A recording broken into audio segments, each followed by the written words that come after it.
Yo, what's going on, guys? It's your boy, Atypical Security Guard, doing a late night tap in. This is an opportunity to just come on here and share my thoughts and purge the brain. Guys, I work in armed security. I work in an area of downtown Portland. Part of my job, part of the job description, part of the responsibilities of the job is dealing with difficult people, right? On a daily basis, I deal with people that are addicted to drugs. I deal with people that are suffering from mental health issues. I deal with people that are generally at the worst point in their life. I deal with a lot of very angry people. But the fact that I deal with these angry people, the fact that I deal with people who are going through a lot of these issues, the fact that I deal with a lot of homeless people, that doesn't absolve me of, at times, feeling disrespected. When you work in security, your job is basically to be disrespected, right? Our industry is not one that's very well represented. Most of you who watch these videos, if you're in here now or you're watching this video sometime in the future, you've probably had a bad experience with security guards. Maybe you've dealt with somebody who was a little bit overly egotistical. Maybe you've dealt with someone who thought he was a cop or tried to come off like law enforcement. Like, that's not outside of the realm of possibility. Most people have experienced that, right? If you watch movies like Paul Blart or Friday After Next, you see Paul Blart and Day and Craig. Like, the image of security is not a positive image. So I say all that to say that on a daily basis, my interaction with people can be negative. There can be people that are very mean and very disrespectful. I don't say that for sympathy. That's part of the job. It comes with the territory, right? But there are times where the disrespect gets a little bit out of control. So today I want to share with you a situation that I dealt with, and I want to tie it into another situation where someone showed me grace and they showed me restraint in the face of me being disrespectful to them. I've often told people that life is like one of those jars that you see at the gas station where it says, need a penny, take a penny, got a penny, leave a penny, right? And in life, there are times where you are going to need to take a penny from the jar of empathy and restraint and grace. And the only way that you're going to be able to do that is if you put that penny in. Today, I felt like I put that penny in. We had a guy that came into the store. I don't know what this guy's issue was, but he saw me. We locked eyes. I asked him for his receipt. That's part of our protocol when people exit, is we do receipt checks, very similar to Costco. And this guy just flipped out. He went complete schizoid, right? He's like, what the fuck, motherfucker? You're just saying it because I'm black, which is always weird to me. Like, me being a black guy, that I'm being accused of being racist, right? So I try to de-escalate with this guy. And I'm like, hey, look, there's a sign right here. This is just what we do. No disrespect. Like, if you don't want to show me your receipt, have a great day. And this guy, he legitimately wants to fight. Like, I don't know if he was high. I don't know if he had just hit the crack pipe or what, but he's legitimately losing his shit. He puts his bags down. He's like, no, motherfucker, you want to go? Let's go. Let's go. We can go right now. I don't give a fuck about you. I don't give a fuck about your gun. I don't give a fuck. I mean, just, and I'm like, hey, bro, it's cool. Now, the worst thing that you can say to somebody when they're flipping out is calm down, right? Like, if you have a girlfriend or a wife, saying calm down or be rational, them's fighting words. And it's very similar when you're dealing with people that for whatever reason are being super aggressive. So I'm just kind of like, hey, I'm not here to fight with you. It's not that big of a deal. If you want to go, you can go. But he continues to press the issue. This guy legitimately is wanting to, for whatever reason, he's wanting to get into it with me, which is always odd to me. I'm not trying to come off like a badass or anything, but I'm 6'1" and I'm 265 pounds. I'm not a slouch to be taken lightly, but I'm a very nice person and I'm very professional. Okay. So I continue to try and de-escalate it with this guy. And he takes the conversation, left. And so, racial slurs, you know, sexuality innuendos. I'm trying to keep it as clean as I can, here, but he's just going off the rails. And the people that are in the vicinity, they're hearing all this. And like the stuff that he's saying is just, it's so out of line. It's out of pocket. Right. And he continues to challenge my manhood and continues to try and like make it seem like he wants to fight. And so I'm doing everything that I can to get this guy out of the store, to de-escalate it. And I'm starting to feel that momentum in my chest, like that it's starting to come up, where I'm looking at the situation and I'm like, look, man, like, if you think this is what you want, like, okay, you know what I mean? And then I caught myself like, no, that is not what we're here for. We are not here to put somebody in their place. We are not here to make someone prove how tough they are or make you prove how tough you are. That is not why we're here. Professional, remain professional. Take a step back, try and continue to de-escalate, just ask this guy to leave. And ultimately he does leave. Like there was that moment of extending grace and showing restraint where he gave me 3 or 4 opportunities where I could have engaged. I could have physically engaged with this person and been well within my defensive rights to have done so. But at the end of the day, like I'm looking at this guy and he looks like he's probably 5 to 10 years older than me. He looks like he is not in the picture of good health. He doesn't look like he's doing good financially, emotionally, mentally. Like there was a moment where I literally stopped myself and I looked at this guy. And when I say I looked at this guy, like I looked at this guy, not towards this person. I didn't look in the direction of this person. I looked at him, at what he was wearing, at how he was carrying himself, at what he seems like he was going through. And there was a moment where something inside me clicked and said, this guy is dealing with something. And when I say that, I don't mean that lightly. Something had put him in a position where he was freaking out like that. Something had put him in a position where he was responding to a very mundane question of, may I see your receipt? But he didn't have the ability to back up what he was saying or what he was posturing. And so in that moment, I offered him grace and restraint. Now I'm going to tell you guys a story. I have lived a very reckless lifestyle. If you've listened to any of my stories over the past couple of weeks, I've told you guys some of those stories. I lived a very reckless lifestyle. I lived a very dangerous lifestyle. I did some very, very stupid things. One time in particular, I had left one state, moved to another one. I had lived this really reckless lifestyle, and I had that conversation with myself where, you're going through something, you find yourself in a bad way, you find yourself in a bad position, and you're talking to God, right? And you're like, if you can just get me out of this, I promise I'll be good. And so I moved to the Midwest from the East Coast, and I'm like, you know what? Everything that I was doing on the East Coast, I'm done with that. I'm going to straighten up. I'm going to fly right. And so I start working at this youth center. And like 2 days after working there, I get approached by this woman, and she says to me, she's like, hey, I am so into you. I've been watching you.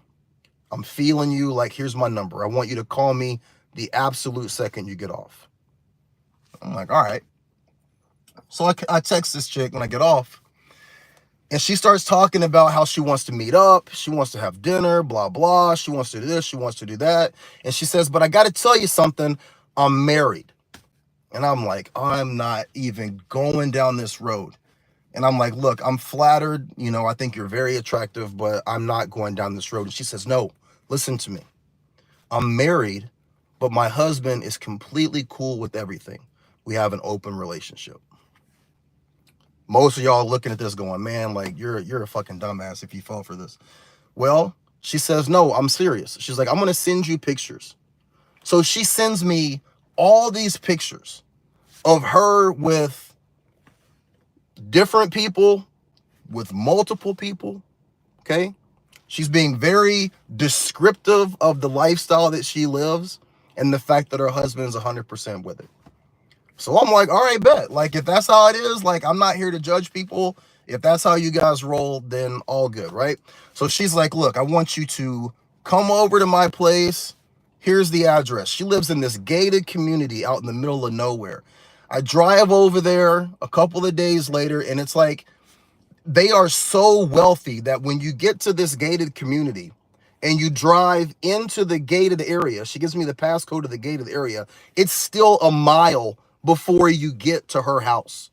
That's how big this place was and how wealthy they were. The Midwest gated community, you get to the gate, and the second you drive through the gate, it's still another mile to their house. She's like, when you pull up to the house, park on the right side of the house, the door is going to be open. Come on in. I'm such an idiot, right? So I pull over to the side of the house. I get out. I go inside. She's inside the house, butt naked. Fireplace is going. She's like, hey, I'm not done getting ready. She's like, sit down at the bar, get yourself a whiskey, have some scotch. I'll be down in a little bit, right? I'm so, like looking back at this, like, how stupid was I, right? So I'm making myself at home at this chick's house, right? She comes down 15 minutes later. She's like, let's go upstairs. We go upstairs. We get into the bedroom, start making out, and the phone rings.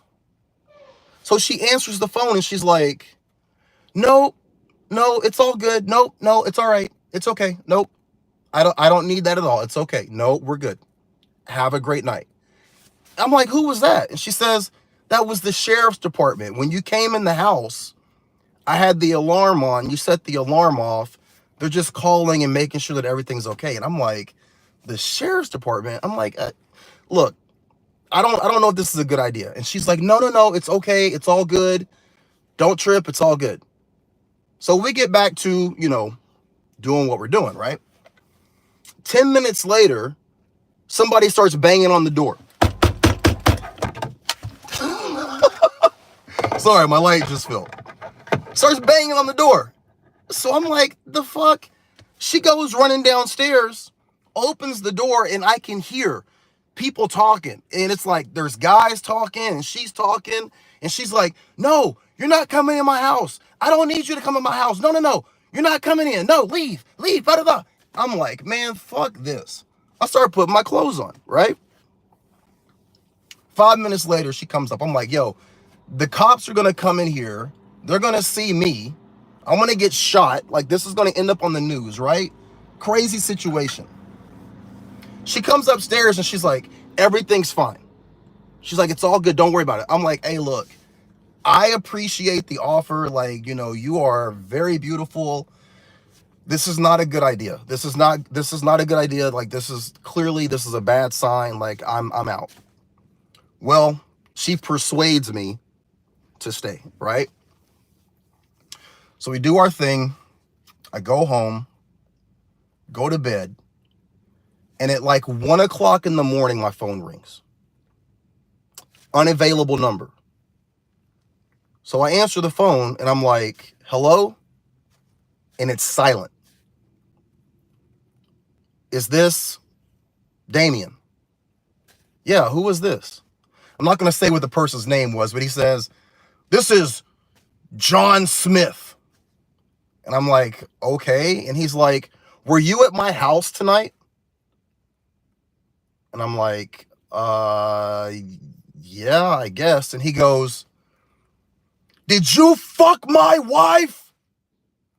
My kids were in that house, god damn it. And I'm like, and he goes, I'm in Atlanta and I get a message that my alarm's going off and I'm watching you in my house. You're drinking my whiskey. My kids are in that house. The sheriff's department contacted me. And he's like losing it, right? Somebody said it's John Smith. Yeah. I'm like, yo. And this guy's like, he's like, I am going to kill you. I'm dead ass, right? So I'm like, wait, listen. I'm like, stop. I'm like, sir, listen to me. I don't know what you were told. Like, this is what happened. This is how it went down. This is what your wife told me. Like, I had no idea like, the house was huge. I'm like, I had no idea your kids were there. I'm like, look, you're calling me from a blocked number. Give me a cell phone number and I will send you every text message that we exchanged. I will send you pictures that she sent me. Like, I do not want to go down this road. And I'm sorry. So the guy gives me a number. I hang up with him. I screenshot everything. I forward him all the text messages. 45 minutes later, he calls me and he's like, look, he's like, my wife has a problem. And you're not the first person that this has happened to. He goes, but I'm telling you right now, if you so much as ever come by my house or contact my wife, if you look in the direction of my family, I am going to fucking kill you. And I believed him. And I told him, I said, listen, I don't know you, you don't know me, but I want to tell you this. I feel horrible about what just happened. I feel absolutely horrible. And I am telling you, man to man, that I had no idea. I should have known better. I should have known better. But I had no idea that this was not the truth. I had no way of knowing that. And I am telling you right now that I will not even breathe your family's name. I didn't even say it in this video. You will never see me or hear from me again. I owe you the utmost apology. And guys, this man showed me grace. He didn't have to call me.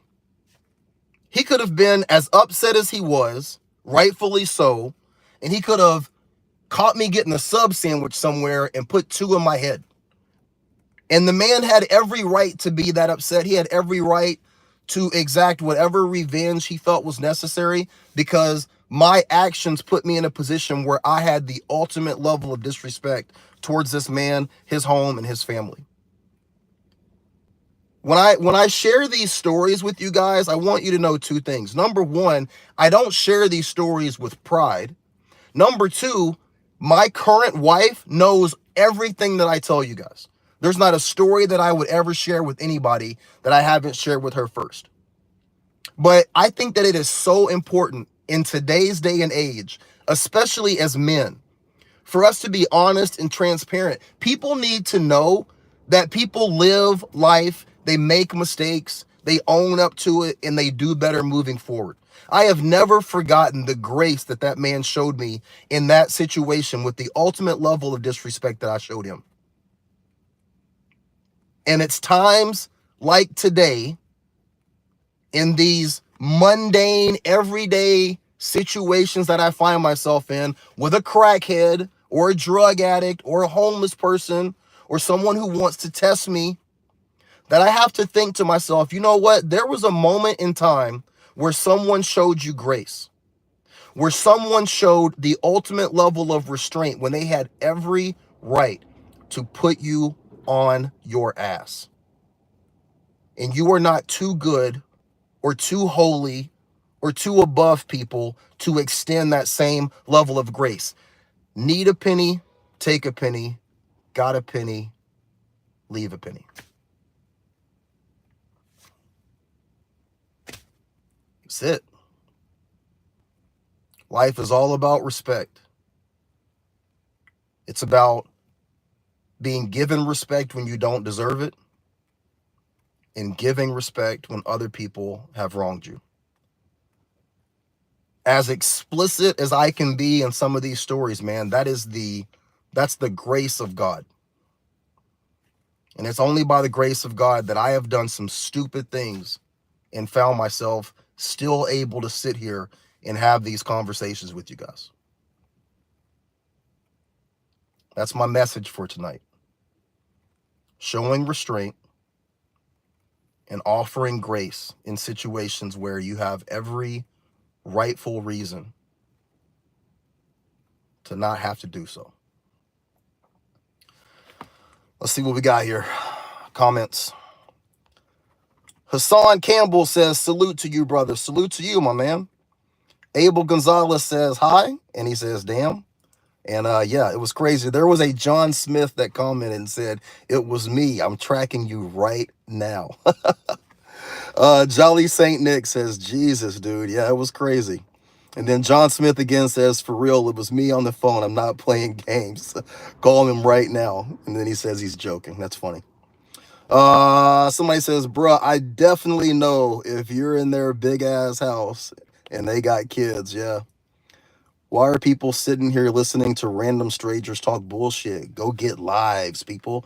People do have lives. Who said that? Grinding and hustling. Your name is Grinding and Hustling, and you're listening to my live stream. So I'm going to offer you some grace and not roast you like I should. Stop being a troll. People are having a good time. We're all adults. We're kicking it. Stop being a dick. Craig says it's a learning experience. Absolutely. Grinding and Hustling says, hi, Piggy. That's funny. I'm not a cop. I am Sizzling. I am not True Bacon. Sean Bailey says, what's up? It says, can you do a video of good beginner security jobs? Great beginner security jobs working for companies like Securitas, Allied Universal. They get a lot of heat and a lot of hate. I'm not a big fan of either of them, but that's a great way to break into the industry. Also, if you have the balls for it, working at a nightclub, working at a bar, working at a strip club, great way to cut your teeth, and you're going to see a lot of different things. You're going to learn a lot very, very quickly, and you'll know if this is the job that you want to continue doing. Guys, I'm going to go home and see my wife. I'm going to tell her that I told you guys this story. I'm going to have some dinner, and then I got to be back up here first thing in the morning. As always, I appreciate the time that you guys give me. You could be anywhere, and you're sitting here listening to my crazy-ass stories, and I appreciate it. Y'all have a great one, all right? Take care. Be great.